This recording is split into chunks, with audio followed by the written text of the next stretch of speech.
So today I'm going to show you a clip and I'm going to respond to it briefly. I'll provide some major talking points, but more than anything, I'll hope to answer the question above all else.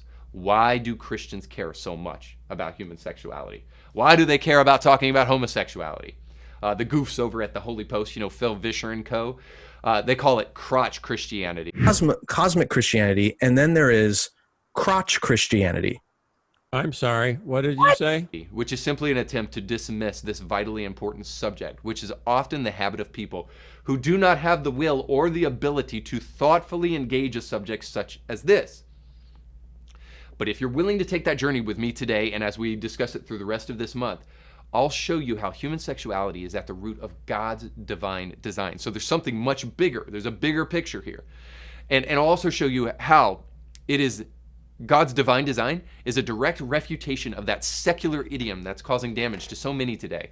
And that is this: to thine own self be true. Don't be true to yourself, be true to the truth. Only one of these paths channels human desire in the most beneficial and most flourishing ways.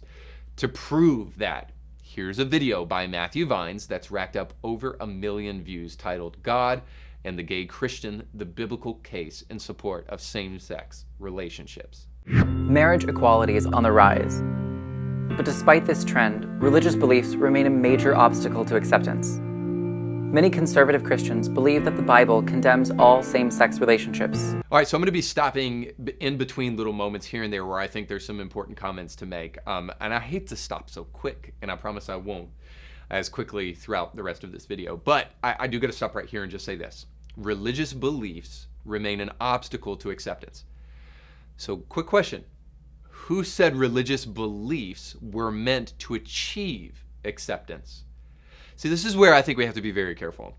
The suggestion here is a presupposition that is absolutely loaded. People have these kind of things people do these kind of things all the time. It is a logical fallacy called begging the question, which means you're trying to insert the answer into the question before we can even ask the question.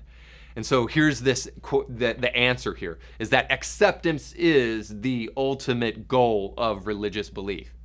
Well, according to who? When did we adopt this notion? How do we get so confused about what Christianity actually is and move the goalpost from accurately understanding who Jesus was to making sure that we are accepted?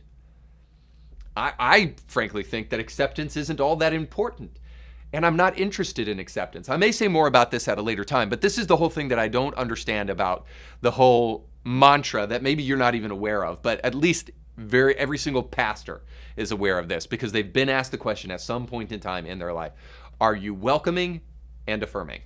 Okay, so I think the first one goes without saying that everybody should be welcome at a church. You should be welcome unless you're doing something that is disrupting the service or causing other people to not be able to focus on the service or causing attention to yourself, whatever. Okay, so everybody should be welcome at a service.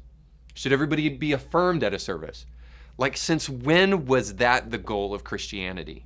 Or, quite frankly, the goal of anything? I think a couple of things here. First of all, this. If you need somebody else, another adult, to affirm what you are doing as an adult, then I would suggest that perhaps you're living in insecure ground and that ultimately you need to figure out if what you're doing is something that's truly acceptable before you can start looking for public acceptance for something that maybe you haven't even accepted yourself. Because here's the reality. If you have accepted it on a personal level, then it doesn't matter what anybody else says about this. I would even go as far as to say that about me today. Now, my hope is that you will see that there are some ways that I might be able to contradict or maybe to inform some beliefs that you already have. But quite frankly, if you know that your belief is firmly built upon a firm foundation, then you don't need to get the acceptance of other people telling you how great the idea is. So the whole pursuit of affirmation or acceptance in the homosexual lifestyle doesn't make any sense to me unless maybe deep down you know that there's something about it that shouldn't be accepted. But there's a more important point here. Christianity is about truth, not feelings. It's not about whether you feel accepted or not. In fact, I've heard it said before that facts don't care about your feelings. Oh, wait a second. That's a Jewish guy, though, not a Christian guy. But nonetheless, it's true. The guy goes on in this video to say like conservative Christians believe the Bible condemns same-sex relationships. That's the quote, right? Many conservative Christians believe that the Bible condemns all same-sex relationships. Conservative Christians believe that the Bible condemns same-sex relationships. Well, like, bro, conservative or not, I don't care. The reason people believe something is not as important as why they believe it. So the Bible condemns homosexuality, not conservative Christians.